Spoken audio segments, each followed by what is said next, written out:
नमस्कार दोस्तों, मैं दुर्गेश सिंह यादव, मऊ लोकल टीवी पर आपका स्वागत है। आज हमारे साथ मऊ जिला कांग्रेस अध्यक्ष राजमंगल यादव जी मौजूद हैं।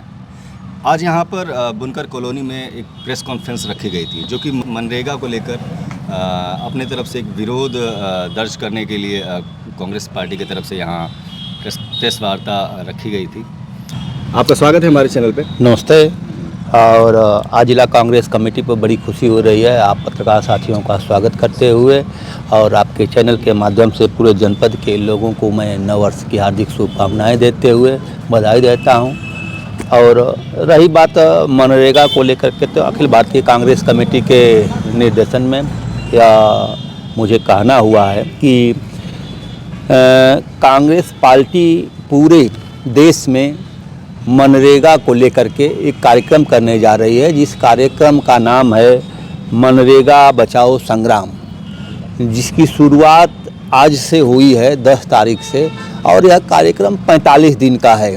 पूरे देश पैमाने पर यह कार्यक्रम 45 दिन का चलेगा, जिसमें आज पूरे देश के प्रत्येक जनपदों पर जिला कांग्रेस कमेटी कार्यालय पर प्रेस कॉन्फ्रेंस रखा गया है। इसी के क्रम में हम आप लोगों से ये बताना चाहते हैं कि हम लोग अब क्या कारण था कि इस तरह का मतलब आप लोगों को कार्यक्रम रखना पड़ा? एक्चुअली भारतीय जनता पार्टी की नीतियों को देखते हुए, जो नीतियां हैं, जो जन विरोधी नीतियां हैं, इनको देखते हुए आज अखिल भारतीय कांग्रेस कमेटी ने यह फैसला लिया कि जैसे जो मनरेगा है, मनरेगा का नाम बदल करके जी राम जी कर दिए लोग।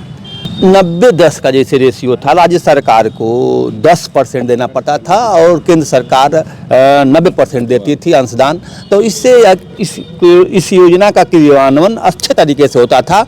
अब जो है कि 60-40 का कर दिया गया है। वैसे ही राज्य सरकारों पर अतिरिक्त लोड है, कर्ज है, लेकिन अब इस तरह का और वर्कलोड करने के बाद निश्चित रूप से कि जो है सरकार जैसे मनरेगा की स्कीम है या इसको समाप्त करने की तरफ ले जा रही है भारतीय जनता पार्टी, जो कि कांग्रेस पार्टी इसको बर्दाश्त नहीं करेगी। क्यों, क्या सरकार पर आपका भरोसा नहीं है? नहीं, सरकार पर अगर भरोसा रहता तो सरकार अपने बनाए किसी योजना को लाती, अपने बनाती, उसका क्रियान्वयन करती, उसे लागू करती, तब हम मानते।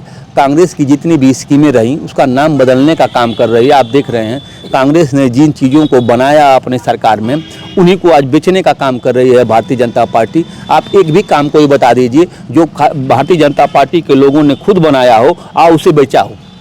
जितने भी इमारतें थी, जितनी भी फैक्ट्रियाँ थी, कल कारखाने थे, वह कांग्रेस सरकार की देन थी, जिसे आज भारतीय जनता पार्टी निरंतर बेचने का काम कर रही है। सरकार तो कह रही है कि हमने कार्य अवधि 125 दिन कर दिया है। नहीं तो देखिए अब उसमें अंतर है। अंतर ये है कि हम कानून के तहत, जैसे आदमी अगर रोजगार मांगता था तो निश्चित रूप से हम लोग उसे कोई भी प्रशासनिक अधिकारी हो उसे रोजगार उपलब्ध कराने की गारंटी देते थे।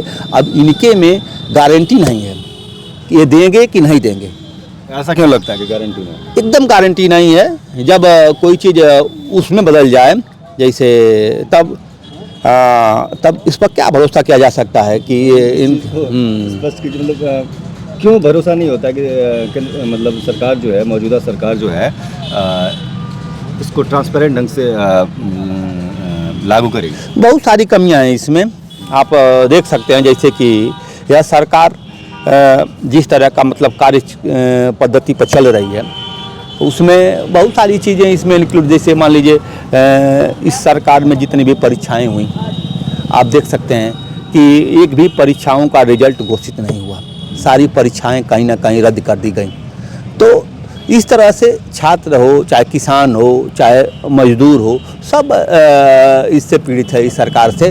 बस इतना सा है कि सरकार सारी चीज़ों को अनदेखी कर करके अपना वर्चस्व रखना चाहती है, और वही हो भी रहा है। लोकतंत्र में सबको अपनी आवाज़ उठाने का अधिकार है, लेकिन उसको भी दबाया जा रहा है कि आप अपनी कोई बात न रख सकें, कोई बात कर न सकें। आज लोकतंत्र में हमको अधिकार है, अगर कोई बात है तो हम लोग सड़क पर, चाहे सड़क से लेकर सदन तक संघर्ष करने का एक अधिकार होता था, उसे भी सरकार खत्म कर रही है। सारे नौजवानों पर मुकदमा दर्ज कर रही है लगातार। आप देख रहे हैं हर मुद्दों पर लगातार मुकदमा पंजीकृत किया जा रहा है।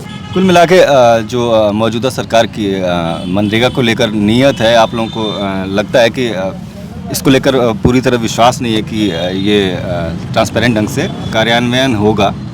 इसलिए आप लोग इस तरह से विरोध प्रदर्शन कर रहे हैं और इस पे आप लोग कह लीजिए कि मौजूदा सरकार से खुश नहीं है।